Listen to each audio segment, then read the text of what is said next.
Buenas tardes y bienvenidos a mi pequeña presentación del libro, de este nuevo libro de Cascaborra Ediciones, y agradeceros de corazón de que hayáis venido para que os pueda explicar un poquito y dar una pequeña charla de cómo ha sido un parto doloroso. Esto ha sido un poco... ha sido un libro que no sé cómo os lo podría decir, pero ha sido un trabajo tremendo de documentación. ¿Por qué? Al ser una cosa que nunca se ha hecho, por lo menos yo nunca la he visto en cómics, sobre todo tratar el Duque de Alba, un personaje tan complejo en una época tan compleja, es una cosa que tiene que cogerla con pinza, sobre todo con esa leyenda negra que existe en el referente a él, a su persona, todo lo que ha rodeado. Como bien sabréis, en Holanda todavía se le asusta a los niños. Dice, haz los deberes o cómete la cena, que si no va a venir el Duque de Alba. Hay mucho grabado, mucho grabado de la época, y en uno de ellos se ve lo que era el famoso estrado del Tribunal de los Tumultos que instauró el Duque de Alba, ¿no? Y se veía los magistrados que le iban dando a los niños, le iban dando niños pequeños mientras que el duque se lo iba devorando, ¿no? Sí. Iba devorando a los niños. Una leyenda negra que no solo fueron los holandeses, los valones, los alemanes, sino también que Inglaterra, otro acérrimo enemigo de España por aquel entonces, sobre todo por el dominio del mar y demás, pues a España era darle todo lo que podía y más. Ha llevado muchísima documentación. Me he basado en libros, no voy a mentir. Para sacar un guión, pues me he tenido que basar en libros, pero libros que he tenido que ir contrastando con otros documentos. O, por ejemplo, hay uno de los documentos que estuve utilizando en una tesis doctoral de la Universidad de Buenos Aires, de una alumna de historia de la Universidad de Buenos Aires. El libro de Jeffrey Parker, Rebelión en Flandes, que ahora explicaré un pequeño detalle de ese libro que patina en algunas cosas que te queda un poco alucinado, ¿no? Foro especializado, como el Camino Español, el foro Gran Capitán, creo que también habla algo de eso. Hay otras páginas que se titula CVC, también, que te viene una pequeña cronología de todos los acontecimientos de Flandes que hubo allí. Entonces, bueno, pues construir la historia a base de esa documentación y hacerla como yo normalmente intento construir las novelas gráficas que hago, que es hacerla en orden cronológico, hacer una historia en orden lineal y cronológico. En este caso pasa igual que en la última novela que saqué, El flautista de Argem. Tú lo tienes, Javier, no sé si tú lo tienes, El flautista de Argem. Es la historia cronológica de la batalla de Argem, pero es una historia, ¿vale? El background es la historia de Marqués Garden, pero es la historia de espionaje y el encuentro fraternal, ¿no? En este caso es lo mismo, es fraternal. Son 5 amigos. 5 amigos que siempre estaban reunidos en la típica taberna madrileña. Y, bueno, en este caso el personaje lo que va haciendo son flashbacks, y esos recuerdos lo que va haciendo es contar en tercera persona lo que fue Flandes, la rebelión. He empezado desde el compromiso de Breda. Le he dado mucha importancia a Margarita de Parma. Me he centrado mucho en los personajes, digámosle, los que tuvieron más peso en esta historia, como fue Margarita de Parma, que al final se quedó entre la espada y la pared cuando llegó el Duque de Alba. Las deliberaciones en la corte que hubo antes de mandar el ejército. Y estos son 4 libros que se van a sacar. Este es el primero de ellos. ¿Por qué? Os explico. Veréis aquí, es que si en el momento en que lo leáis os daréis cuenta. Aquí pone Flandes 1566-1573. 1566, ¿no? Sí. 73. Son una serie de años que hay ahí. Entonces, claro, en 56 páginas es imposible. Es totalmente imposible contar la historia que hubo ahí. Entonces, bueno, el primer tomo es política.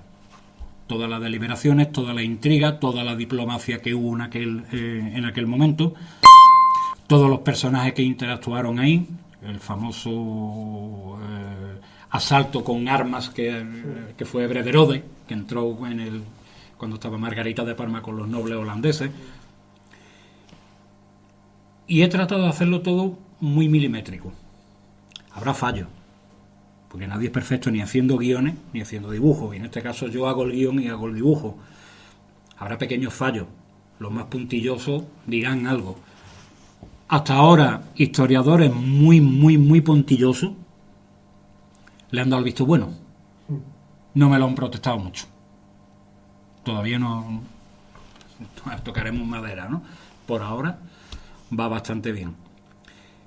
Y en este primer tomo es lo que os estaba diciendo antes, lo que es toda la intriga política que hubo, el desarrollo, el detonante que hubo, la famosa iconoclasia, o la tormenta, el Beddelstorm, la tormenta de las imágenes, los principales artífices de aquella tormenta, que fueron unos predicadores, o predicants en holandés,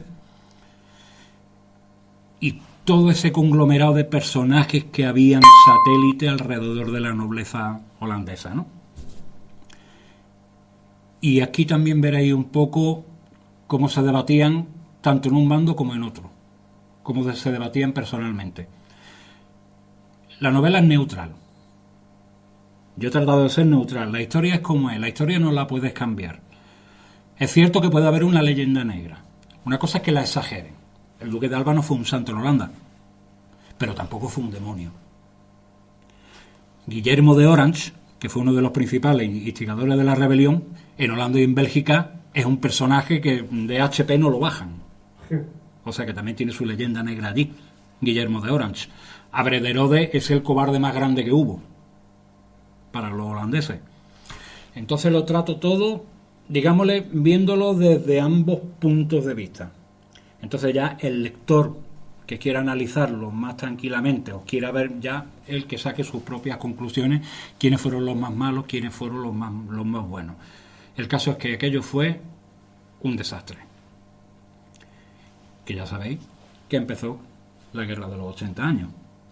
Que me parece que la pausa más larga de tregua creo que fueron 15 años, si mal no recuerdo. No recuerdo en qué fecha exacta, porque son muchas fechas las que hay, eso no las recuerdo. Sé que hubo una tregua de unos 15 años o algo así. No era Felipe II, fue otro rey que vino después.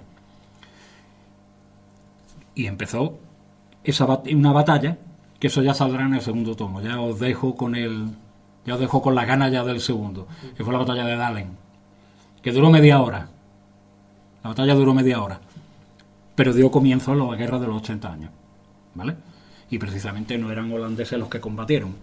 El señor de Villiers era el que los comandaba. Eran alemanes y hugonotes franceses. Los franceses estaban metidos de por medio, los alemanes estaban metidos de por medio. En un principio apoyaban, en otro principio no apoyaban, porque tuvieron rebeliones también en Sajonia. Los hugonotes franceses tenían también su conflicto también calvinista. O sea, la religión esta del calvinismo, el protestantismo, se fue en toda Europa, no solo los Países Bajos, ¿vale? Por eso es lo que yo siempre digo, léelo y saca tus conclusiones. Entonces verás, de una forma que pueda entenderlo bien. No he querido tampoco extenderme con demasiados diálogos, demasiada intriga y eso, sino una forma no pasando por encima, pero yendo a lo concreto, utilizando también un poco el lenguaje de aquella época, no tan complicado, pero también un poquito para meter al lector, como a mí me gusta hacerlo, y además me lo ha dicho Javier, que es lo que le gusta, ¿no? Que meter al lector dentro de, en primera persona, que estés viendo como un documental, ¿no? Que estés metido en ese jaleo. Y bueno, en definitiva, esto es lo que es Flandes. Os quedaréis un poco con las ganas del segundo libro, pero el segundo libro saldrá en el año que viene, a principios del año que viene. Y bueno, pues se irá yendo la historia y ya iréis viendo cómo van evolucionando esos personajes. Javier, tú tienes todas las novelas. Sí. Y entonces tú vas viendo cómo van evolucionando los personajes en las novelas que yo dibujo. Siempre empiezan todos muy alegres y van terminando. Sí, es algo. Crónica de la muerte anunciada. Exactamente, es una crónica de la muerte anunciada porque sabes más o menos por dónde va a acabar la cosa. Pero vas viendo al personaje cómo va evolucionando. Sí. Aquí igual. Aquí lo que pasa es que el personaje lo ves ya en 1574, pero va recordando hacia atrás.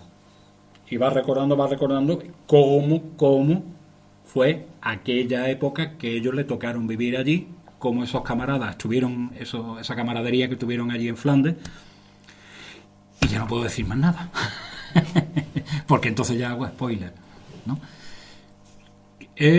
Un poquito técnico, ¿vale? No es un manual de historia, es un poquito técnico. Y es lo que yo le comentaba también antes al otro Javier. El problema que puedo tener yo con estas novelas gráficas es que yo hago el guión y lo dibujo. Cuando tú recibes un guión de otra persona, bueno, pues o el dibujo es muy bueno y el guión muy malo, o el guión es buenísimo pero el dibujante se lo ha cargado. Digo, bueno, pues yo voy a hacerlo como la historia, como a mí me gustaría verla, y digo, voy a hacer el guión. Lo malo es que como salga mal, los palos van a venir para mí por todos lados, tanto por el dibujo como por el guión. Sinceramente, por ahora he salido bien. Por ahora las críticas son bastante buenas, sobre todo viniendo de gente muy quisquillosa. Gente que te pone en la puntilla y dicen, no, porque esta gola no se llevaba así, no porque yo he visto... Hay uno que dijo que se veía mucho hierro, cuando la entrada del duque en Bruselas, que se veía demasiado hierro. Digo, bueno, pues menos mal que no he puesto lo que dice Jeffrey Parker. Jeffrey Parker, cuando tú lees el libro, que el libro es maravilloso, pero te hace la entrada del duque de Alba como si fueran al Rocío, como si fuera la romería del Rocío, porque dice que iban todos los vivanderos descalzos y las mujeres iban montadas en mula con vestidos de volante. A mí eso no me cuadra, ¿no? O sea, un poco partidista, un poco raro, ¿no?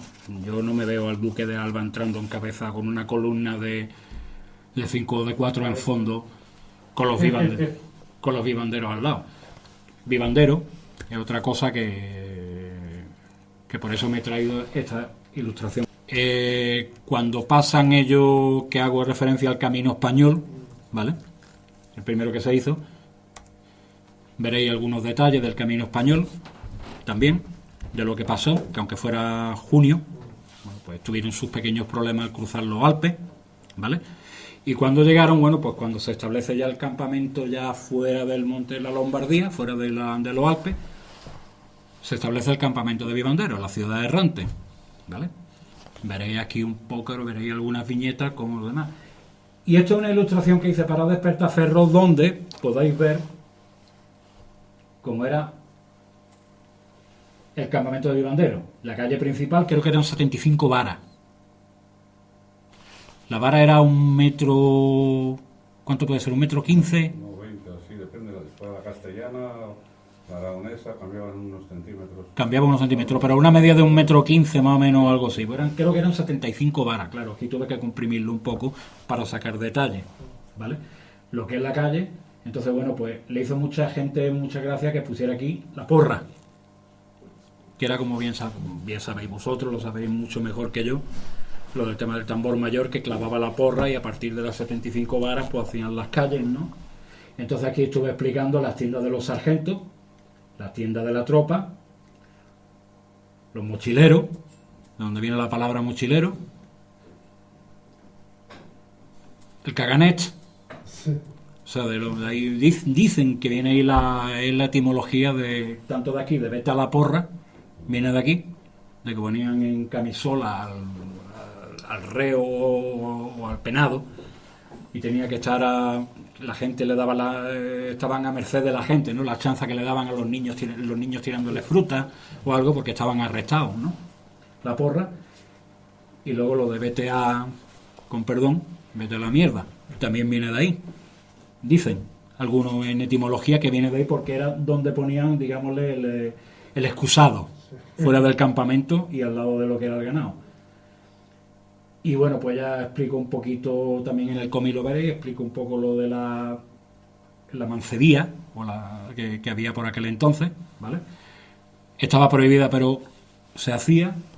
La taberna, la timba, viene también que viene la etimología de jugar una timba, que jugaban las cartas en lo alto de un timbal o un tambor, venía. También lo represento aquí. La taberna, lógicamente no podía faltar, ¿vale? Y la casa del maestre de campo, con su equipo y todo lo demás, ¿vale? Esto también me dieron muchísima documentación de cómo se hizo, cómo se hacía lo que eran los vivanderos. Y la verdad es que es una historia apasionante. Porque ya no solo nosotros estamos siempre acostumbrados a lo que es al tercio, ¿no? Al ejército, a las picas, a los piqueros, a los mosquetes, a los arcabuces, pero luego era todo lo que iba detrás, toda esa playa de distintos comerciantes, de gente que te arreglaban unos borceguíes o te cosían una camisola o te vendían la carne sin pasar de precio. Como se decía, estaba la regla no escrita de, bueno, no, si esto tiene que cobrarlo a 2 maravedíes, pues 2 maravedíes no te pases porque te echo. Y el duque, por lo visto, parece ser que fue muy estricto en la cuestión de los vivanderos. Otros maestres de campo y eso eran más... dejaban pasar más la mano. El duque era demasiado estricto. Por eso me extraña mucho que en algunos libros para documentarte te hablen de cosas que a mí no me cuadran. Por ejemplo, lo de la entrada esa que os he dicho antes, la entrada del duque, que eso parecía más una romería del Rocío que la entrada del duque, ¿no? Pues eso es lo que vayan a contar en esta novela. La primera parte, todo lo que es la intriga diplomática, toda la intriga de palacio, todas las deliberaciones. Os encontraréis a los principales personajes que intervinieron en la corte. Reconstruir el Alcázar Real también. O sea, veréis lo que son los principales sitios donde Felipe II, el Salón del Trono y demás, donde él estaba deliberando con toda su corte, a Príncipe de Éboli. Encontraréis a Ruy Gómez da Silva, creo que era uno de ellos, o Ruy Gómez da Silva, creo que era el Príncipe de Éboli. Ya es que se me van tantísimos datos y demás, ¿no? Y bueno, pues en definitiva, sí, esto es la primera parte. Son autoconclusivos, pero como ha dicho un lector, puso el otro día en un post, no me acuerdo si fue en Facebook o algo, dice, me he quedado con ganas de más. Digo, es que para eso lo hago, para dejarte enganchado. Para dejarte enganchado y para que luego puedas seguir lo que es toda la trayectoria, porque es que es impensable que en una novela de 56 páginas se cuente todo este conflicto y todo lo que hizo, deshizo, bien, mal, regular, el duque de Alba cuando fue a Flandes, en aquella época tan convulsa, y que estuvo a punto de originar el colapso de la monarquía antes de tiempo. Ya no solo por eso, sino también porque Felipe II estaba en un pispás de irse para el otro barrio, con las fiebres que le dieron. Estuvo mucho tiempo, en septiembre del 66, estuvo bastante fastidiado, con una fiebre bastante grande, y estaba en manos de Antonio del Hierro, que creo que luego lo mataron. Creo que lo mataron apuñalado 3 o 4 años después. Era un traidor que había dentro de la corte, que era el secretario personal de Felipe II. Antonio Pérez López del Hierro, Antonio del Hierro, no sé. Bueno, aquí lo veréis. No voy a decir más nada porque prefiero que vosotros eso ya lo veáis y demás. Es como te iba a comentar antes. En aquella época no tenemos constancia, pero había estrés postraumático. Sí. Había fatiga de combate. Hay unas viñetas que hay gente que le ha gustado mucho, que se ve una evolución. No quiero descubrirla antes de tiempo porque prefiero que lo veáis, porque es que si no, entonces no tiene esa gracia. Pero veréis cómo la persona que te lo comentaba antes, cómo la persona va cambiando, o cómo ha venido cambiando, o sea, cómo ha venido cambiada después de cómo él fue. El soldado de a pie, son 5 amigos. 5 amigos, de ellos son oficiales, ¿vale? Son oficiales, uno es capitán, el otro... No he puesto ningún grado, perdón, se me ha ido la olla, no he puesto ningún grado así ni alféreces, ni nada, sino puesto que son oficiales, ¿vale? Para no meterme en demasiada historia, para hacerlos más llanos, ¿vale? Pero que el soldado de a pie, el soldado que estuvo allí, el que iba, dice, vamos a ir por todo el botín, vamos a ver qué es lo que nos traemos. Y al final se viene con cosas de menos. Y pierde lo que él tenía. Va perdiendo todo lo que por eso es que son flashbacks. Es la persona de a pie, ¿vale?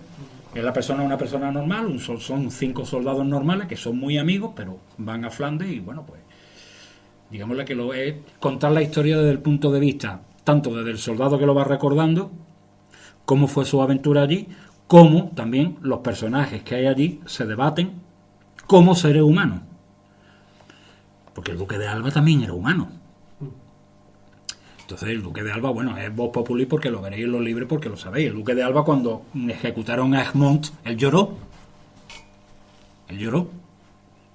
Él no quería ejecutarlo en el famoso Tribunal de los Tumultos, del 4 de junio. El proceso terminó el día 4 y él lo ejecutaron el 5, en el 68, creo que fue, 67 o 68, no me acuerdo. Pero entonces también el Duque de Alba era humano. No era un monstruo. Él obedecía órdenes. Eso lo he contado yo en Facebook, lo he puesto por activa y por pasiva. Vamos a ver. El Duque de Alba fue una persona que en un principio él no quería ir a Flandes, porque ya era mayor, tenía 60 años. Lo que pasa es que yo no he puesto ningún anciano decrépito. Pero también le pasó factura. O sea, que él como humano también verá que aunque sea un personaje grande y que se tendría que contar con una cierta grandeza, porque el Duque de Alba es una especie de Darth Vader.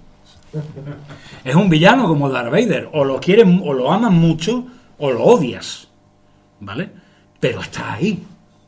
Y él iba... Es una frase que dice Margarita de Parma, que no la dijo, creo yo que no la dijo, pero que me han dicho algunos, dice, es que la ha reflejado tal y como era, ¿no?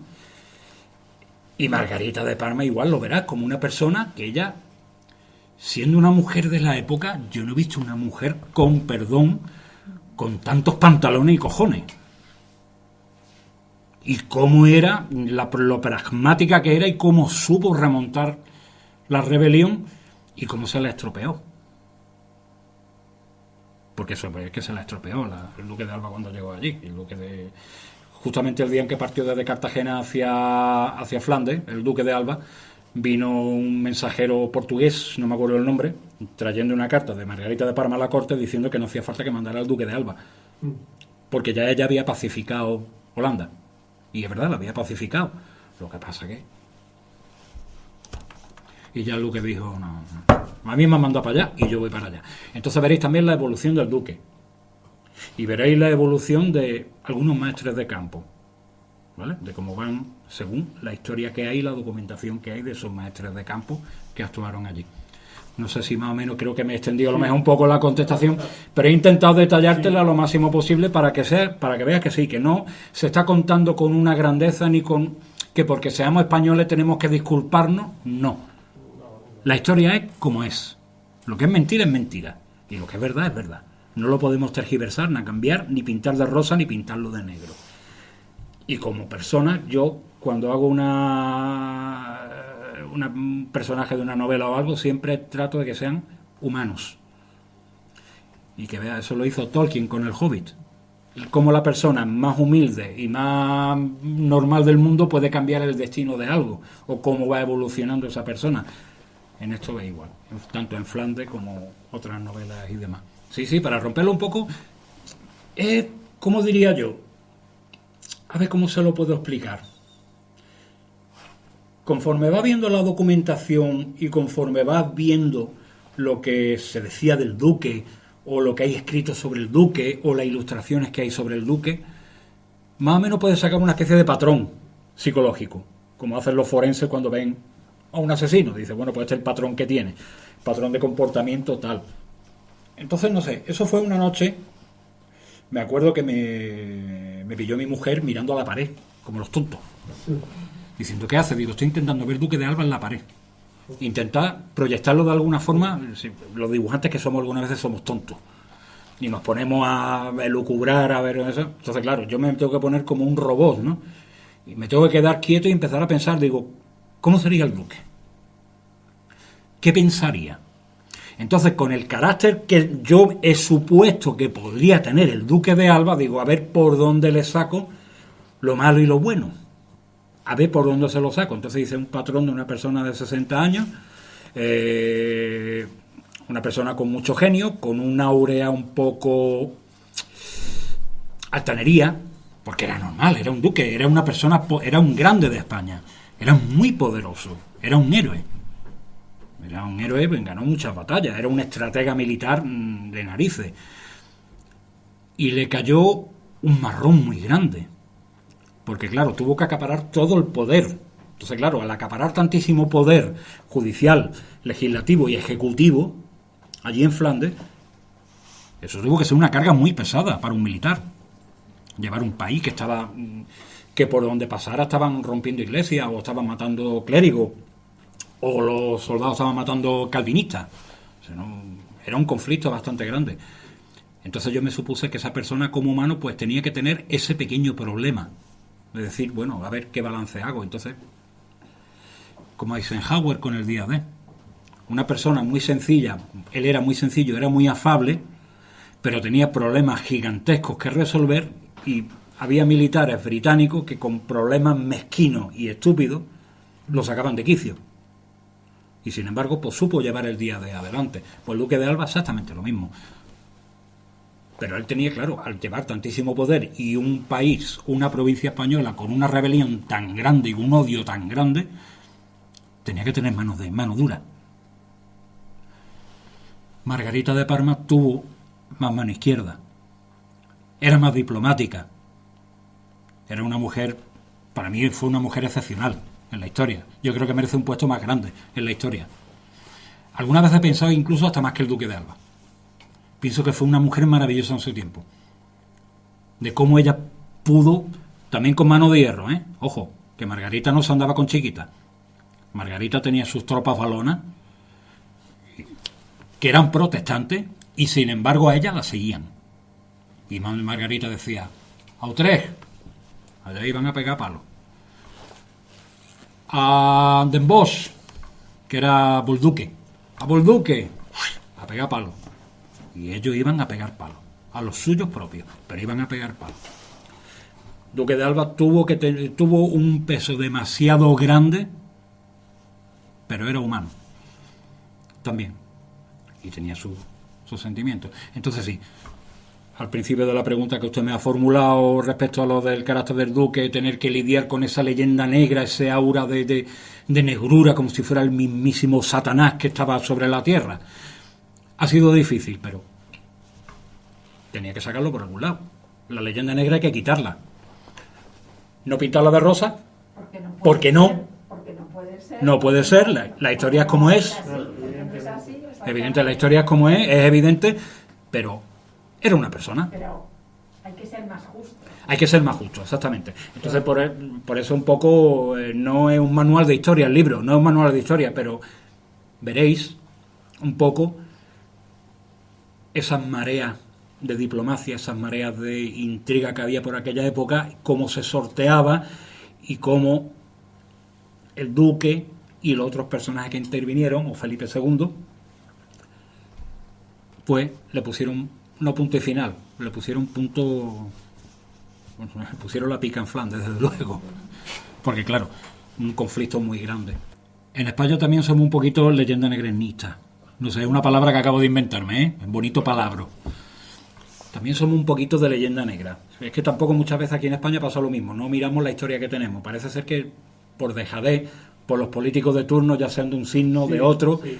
Esos son los populismos. Totalmente. Son los populismos. López Obrador, yo no sé qué clase de resentimiento tiene ese hombre. López Obrador es que tiene un resentimiento que es que yo no lo entiendo. Igual que en Estados Unidos han empezado a echar la estatua de Colón como lo han puesto de genocida. ¿Pero genocida de qué? ¿Genocida de qué? ¿Qué ha matado Colón?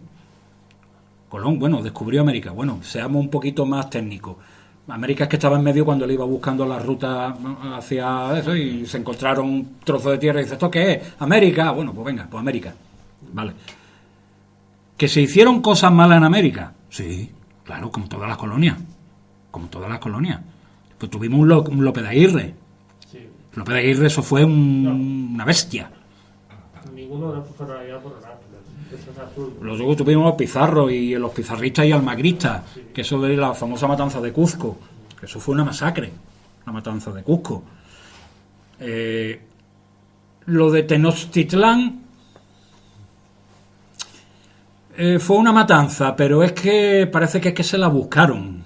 Porque, hombre, si tú estás invitado en un palacio, tú te pierdes por la noche por las habitaciones y ahora de buena primera te meten en un recoveco y te encuentras 80.000 cráneos, dices, madre mía, la que me va a caer. Es lo normal, ¿no? Entonces, claro, ya estás asustado, tienes a la gente con los arcabuces preparados, que eran, creo que una guarnición de unos 200, 300, corrígeme si me equivoco, ¿no? Una guarnición que dejó allí Hernán Cortés. Y hacen un desfile, que van ¡guau! Pegando chillidos, con lanza, con los arcos y eso, dice, esta gente nos van a matar. Y era un desfile que estaban celebrando algo. Y aparte ya que le tenían odio a Moctezuma era, ¿no? A Moctezuma, que ya le tenían odio incluso hasta los mismos de ellos, porque es que un niñato de 19 años que estaba loco perdido, pues claro, pues se armó la de Dios escrito, se armó el Belén. Hombre, pues sí. Por eso te digo que fue, pero también mal hecho. Pero, se hicieron muchas universidades. Muchas misiones que se fundaron historias allí. Claro, muchas ciudades. Todas las ciudades de California que empiezan por San Francisco, San Diego, Sacramento, esto eran misiones. Y el nombre de California. El nombre de California. Hombre, se hizo muchas cosas. Luego lo que pasa, claro, es que los españoles fuisteis muy malos, sí, pero que es que lo que hemos hecho lo mejor los españoles en 500 años, o sea, perdón, hasta 400 y pico de años, o 500 años. Sí. Hombre, siempre y cuando no seas partidista. No tomes partido por nadie. Sí. Porque yo también, verás, tanto en este libro como en los siguientes, que ya el otro lo tengo bastante avanzado. Oye, los holandeses eran personas, ¿eh? Sí, sí, sí. Y los holandeses, pues, ellos tenían su corazón también. Entonces decían, oye, ¿qué es lo que está pasando aquí? No todos los holandeses eran rebeldes, ni mucho menos. El calvinismo, es que la iglesia está acumulando un poder que no veas. Es que no veas tú la cantidad de gente muriéndose de hambre y no veas el oro que tiene la iglesia. Claro, y el protestantismo no es iconoclasta. No tiene iconografía. No sé si habréis entrado alguna vez. Yo he entrado en iglesias protestantes, no ven ni un icono. De eso vino la iconoclasia. Y claro, la religión... Luego estaba la Inquisición, el cardenal Gran Vela. El cardenal Gran Vela, eso era un monstruo. La Inquisición. No la Inquisición que quieren ponernos a los españoles la leyenda negra de que la Inquisición española... No. La Inquisición española no tiene absolutamente nada que ver con lo que se dice por ahí.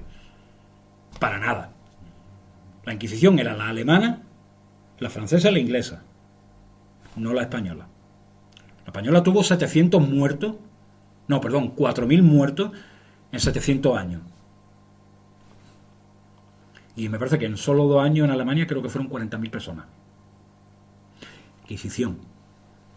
Y la mayoría de los instrumentos de la Inquisición, exceptuando la Dama de Hierro, que no se sabe muy bien si es un mito o no es un mito, la famosa Dama de Hierro, el sarcófago, lo demás son todos inventos alemanes. La cigüeña, los grilletes, son todos inventos alemanes. El potro, la cuna de Judas, todo eso son inventos alemanes. El español es el potro, poco más. Y estaba prohibido hacer sangre. Por eso Pérez Reverte me ha extrañado un poquito Pérez Reverte cuando en uno de los libros de Ala Triste decía que a Elvira de la Cruz la quemaban viva. Normalmente a uno de los presos, no a Elvira de la Cruz, estoy hablando de limpieza de sangre. Uno de los frailes lo habían quemado vivo, cosa que me extraña porque es que no hay documentación que diga que se quemaban vivos las personas. Sin embargo, en Suiza Miguel Servet lo quemaron vivo, Sí. los calvinistas. Con leña fresca, ¿no? Claro, para que tardara más todavía. Sí. A Juana de Arco la quemaron viva. O sea que los franceses, o sea que tampoco la Inquisición. Entonces, bueno, pues sí, tenemos nuestras luces, tenemos nuestras sombras, pero hay que ser pragmático y hay que ser un poquito neutral y contar la historia como fue, sin populismos de una índole ni repatriotismos de otra. No, como fue. La historia es como fue. Había buenos y malos, tanto en un sitio como en otro. Yo siempre parto desde esa base. Yo siempre procuro mirar desde los puntos, procuro siempre que el lector de la historia, por lo menos de las que yo escribo y dibujo, ya de las que dibujo con otro guión no, pero de las que yo escribo y dibujo, prefiero que el lector saque sus propias conclusiones. Porque en un conflicto no hay ni buenos ni malos, todos ganan y todos pierden. Eso lo tengo yo muy claro y muy asumido. Y todos son humanos, y todos tienen sus problemas, y todos tienen las penas después de que pasa una cosa y pasa un conflicto de esta índole, y todo el mundo tiene pues su estrés postraumático, tiene sus penas y eso. Supongo que eso sería legislado directamente por lo que son por los maestres de campo, que eran quien tenía las competencias en ese aspecto de, verá, era el que daba, se decía que era el que mandaba luego al que venía del sargento mayor, que el que venía era el que llevaba todo el control del campamento. No sé si era el sargento mayor o era... Es que los rangos es que me pierdo un poco. Pero creo que eso tenía una legislación y no sé si... No sería concurso de oposición, supongo que sería quien pagara. Pues eso tendría una especie de tributo o algo para decir que comprar un puesto o algo. Normalmente era gente de la villa, supongo yo. Pero sí, había... Lo que ya no sé si, por ejemplo, había de guarnicionería, había 2, había solo 1 o había 3. Porque se dice en algunos documentos visto yo de que de vivandero iban incluso hasta 3.000 personas, 1.500, 2.000 personas. Entonces, claro, pues tenía que haber bastantes tiendas o tenía que haber bastantes servicios allí. Pero todo era servicio de que pues, supongo yo que tendrían su competencia. Eso sí, la mayoría de las veces tenían un precio fijado que no podían subir. El vivandero tenía que tener un precio justo y razonable porque era para el soldado. Y el soldado pues también, el soldado vivía un poco ya no solo de la soldada, que siempre iba con retraso, pues se pagaba tarde, mal y nunca, como pasaba siempre con lo que eran los salarios de los soldados, sino también dependía de los botines que se repartieran. Entonces, claro, tenía que tener un pequeño control o algo, supongo yo, y más o menos de lo que he estado yo leyendo, lo que he estado por ahí viendo, que eso es un número que eso sí lo recomiendo yo, porque ese que viene en y era un Alberto Esteban, un muchacho que hizo creo que una tesis doctoral y habla de los vivanderos al dedillo y explica muy bien cómo eran ellos, lo que era la idiosincrasia que llevaban, de qué forma se hacían, que bueno, yo la he resumido, ahí, la estructura y cómo iba repartido. Claro, ahí en esa ilustración no podía poner yo todo lo que había, porque es que si no se perdía en el detalle de la doble página. Pero se ve perfectamente los tipos de cosas que había. Más lo que por el camino iban pillando. También. Porque eso es otra cosa que ahora me he acordado. Cuando llegaban a una ciudad o una toma o algo de alguna ciudad, por ejemplo, cuando llegaron a Dahlen, recuerdo, llegaron los vivanderos detrás, rapiñaron con todo y se lo llevaron, todas las provisiones que pudieron, y se le iban llevando, aparte de lo que ya llevaran ellos, que normalmente llevarían salazones, cosas que no se pusieran malas, o de la cacería que hicieran por la zona o algo. Pero eso estaba bien estructurado, tenía una estructura un poquito compleja para esa ciudad errante y cómo se distribuía, y tenía unas leyes específicas para ello. Pero eso ya era competencia ya del yo no sé si cada tercio tenía sus propias leyes o algo, que habría una que fuera lineal o igualitaria, sí, pero posiblemente tendría otra estructura. Yo recomiendo ese número de Despertaferro, que habla muy bien de los vivanderos